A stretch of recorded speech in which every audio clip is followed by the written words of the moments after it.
नमस्कार, मैं हूँ सोनिया शर्मा। आपके भीतर बैठे परमात्मा को मैं प्रणाम करती हूँ। आप हैं एंशिएंट विजडम चैनल पर। जेहि शरीर रति राम सो सोई आदर ही सुजान, रुद्र देह तजी नेह बस वानर भे हनुमान, जाने राम सेवा सरस समुझि करब अनुमान, पुरखा ते सेवक भय हरते भय हनुमान। वही शरीर आदर करने योग्य है जिससे राम की भक्ति की जा सके। इसलिए रुद्र ने अपना शरीर तज कर, अपना शरीर त्याग कर हनुमान जी का रूप धारण किया और इसी तरह श्री राम जी की सेवा का आनंद समझकर ब्रह्मा जी हुए जामवंत और हर यानी कि शिव जी महाराज हुए हनुमान जी। जैसे शिव जी महाराज प्रभु श्री राम की सेवा में हनुमान का रूप धरकर आए, उसी तरह कितनी ही बार बाबा नीम करौली ने रूप बदलकर अपने भक्तों का संकट दूर किया। बाबा कब क्या करेंगे, किसके मन में क्या विचार डाल देंगे, कैसे अपने भक्त के जीवन को बदल देंगे, बस बाबा ही जानते हैं। यहाँ तक कि जीवन मरण में भी जब जब भक्तों ने बाबा को पुकारा, बाबा आए और भक्त का कल्याण भी किया। जिसके लिए जो जैसा जरूरी था और कल्याणकारी था उसे मिला। पर हर सुख और दुख में बाबा के भक्तों ने बाबा को अपने मार्गदर्शक और अपने गाइड के रूप में हमेशा अपने पास पाया। एक बार की बात है, एक कपल इस बात से परेशान थे, इस बात से बड़े दुखी थे, उनकी कोई संतान नहीं थी। और जब ये बात बाबा जी को बताई गई तो उन्होंने कहा कि आज के 1 साल बाद दोनों बद्रीनाथ के दर्शन को हो आएंगे और सब अच्छा होगा, सब भला होगा।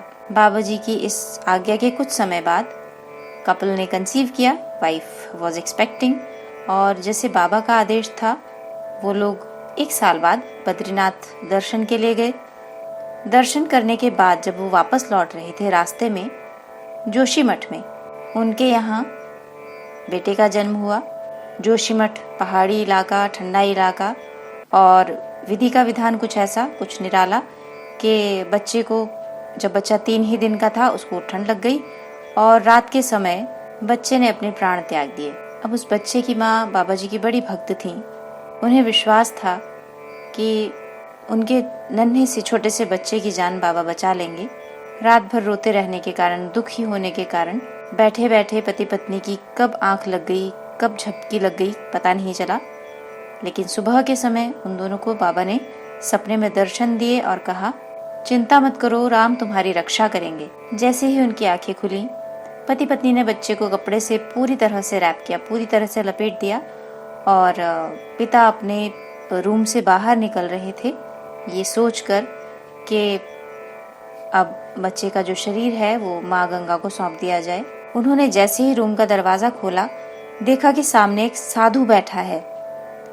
साधु ने कहा कि मैं तुम्हारे दुख को समझता हूँ, बच्चे को अपने कमरे में वापस ले जाओ, वो जीवित है। और साधु ने अपने कमंडल से थोड़ा सा जल लेकर बच्चे के ऊपर छिड़क दिया।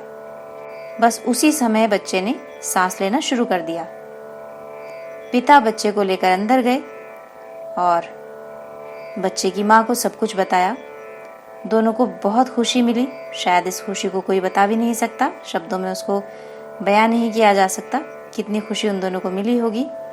पति पत्नी दोनों कुछ ही पल बाद बाहर की ओर आए, जिससे साधु महाराज को धन्यवाद कहा जा सके, उनका आशीर्वाद लिया जा सके। इस साधु जी के कारण ही उनके घर का चिराग दोबारा अपनी चमक को पा सका था। बाहर आकर उन्होंने देखा कि साधु अब कहीं है ही नहीं, वो जा चुका था।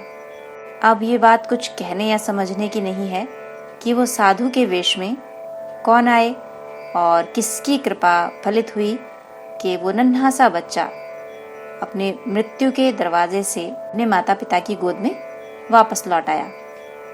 आज के लिए इतना ही। आशा करती हूँ आपको ये कथा पसंद आई होगी। आज के लिए जय सिया राम जी की।